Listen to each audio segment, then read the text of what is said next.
Honey, where is my super suit? I'm John Stark from MacTheMovieGuy.com. That's also my secret identity. I'm a superhero at night called Mac the Movie Guy. I'm a blind film critic, and it's the 20th anniversary of The Incredibles. Incredibles turned 20 in 2004. Still reviewing 2024 movies. So yeah, this is The Incredibles, and directed by Brad Bird. This is Pixar is making a little bit more of an adult film, but they're also, this was stylish, it's action packed, it's cool as hell. These characters are fun. I think we're definitely going to get an Incredibles 3 at some point. So to sort of close out a trilogy, although Craig T. Nelson is up there in age, so if we're going to do it, we need to move fast.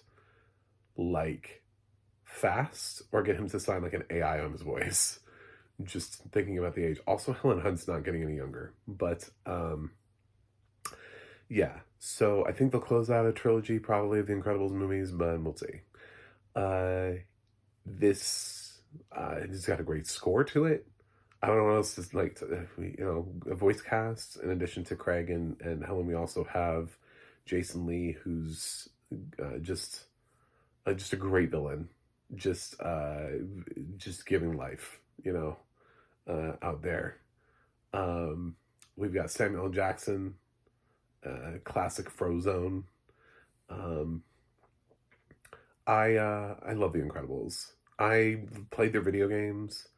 I played there was some version of this that was on like an older console back in the day. It was an Incredibles video game, but also I used to play Disney Infinity. And I have the Incredibles little things to put on the thing. So that was fun. They were fun characters to play with because of their little abilities. So yeah. And I'm glad that this film is a hit. It's really adult when you think about it. There are some things in here that you go, oh. I mean, like, the Kate killing people sequence is honey in and of itself. But also, man, a lot of heroes die in that sequence. Like, zipping through. And then later on, he finds the skeleton of another dead hero. But the one that really struck me is in the little montage when, like, they're showing, like, the fall of the heroes. And Mr. Incredible is sued for saving somebody from committing suicide. I was like, we're introducing suicide to children through The Incredibles,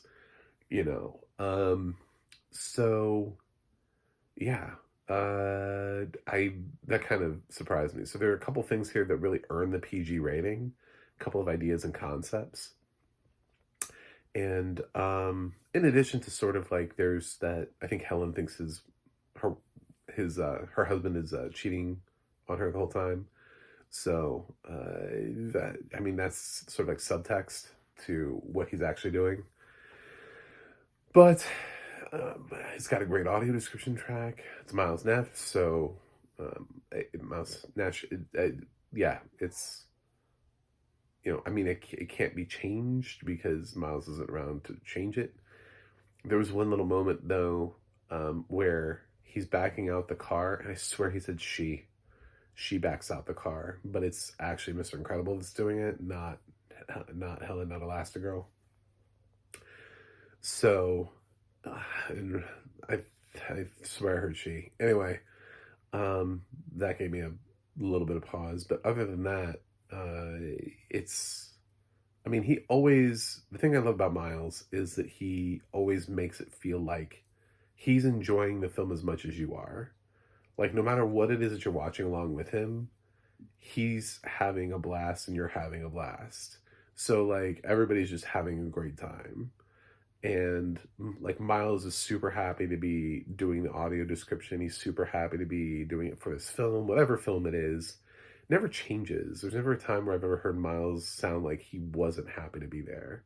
Like, he didn't want to be describing this movie. So he makes every film feel like it's an experience. and like it's somehow you're watching a classic, whether you are or not. With The Incredibles, I think you probably are.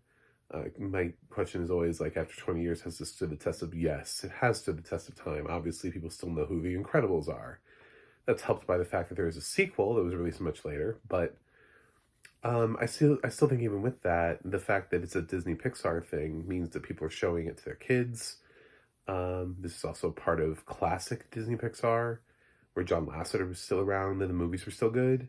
So now it's a little bit more hit and miss.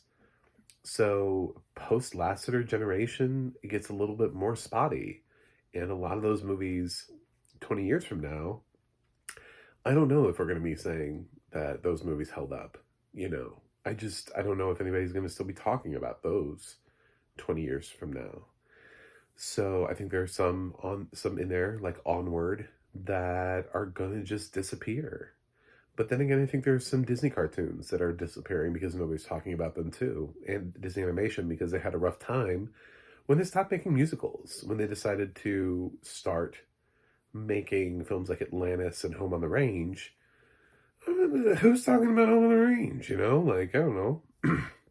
But Brad Bird is doing the same thing that the director of Despicable Me will do later on when he starts voicing Minions. And Brad Bird is in a mode here, and it's a cute little performance. So everything here works, and it still works. I love The Incredibles. I've seen it enough times. I own it on DVD, saw it in theaters. I've seen it a bunch of times since then. I'm not going to say that I've seen it like an extraordinary amount of times, but I don't know why I made extraordinary sound weird. But yeah, I'm not going to say that. But it's, I think it's a film that everybody enjoys and has really high on their list of Pixar movies. Every time I've seen somebody, when there's a new Pixar movie come out, they do the ranking of Pixar titles. This one's always really high, generally on everybody's list. Even if it's not number one, it's pretty high. So, I like The Incredibles. I would definitely take it to a desert island, especially the first film. I would definitely take it to the desert island. So that's it. I'm giving it an A plus. Thanks for celebrating 20 years of The Incredibles with me. You can watch it on Disney Plus with audio description, and I will see you guys on the other side.